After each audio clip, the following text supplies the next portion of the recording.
ინტერესებს.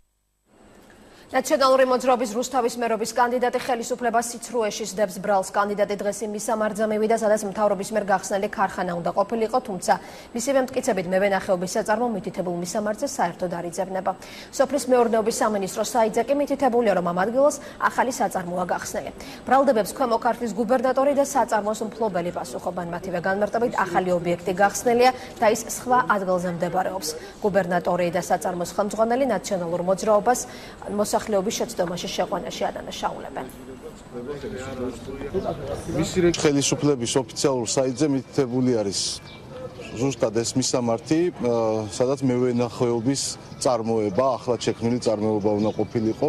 მე ვფიქრობ, რომ უკვე თვალნათელი არის ამაზე ძალიან ბევრი ლაპარაკი არ მოგვიწევს, უნდა დასრულდეს ეს ტყუილების ეკოპა. ფაქტიური მისამართი ამ საწარმოსი არის სიგნაღის რაიონი, სოფელ ქვემო მაჩხაანში. შეგიძლიათ ნახოთ, შეგიძლიათ გადაიღოთ, ასევე მე ხელთ მაქვს ის ჩამონათვალი 17 საწარმოსი, ახლად შექმნილი საწარმოსი, რომელიც შედის იმ 74-ში და ეს 17 საწარმო გახსნილია ქვემო ქართლის რეგიონში.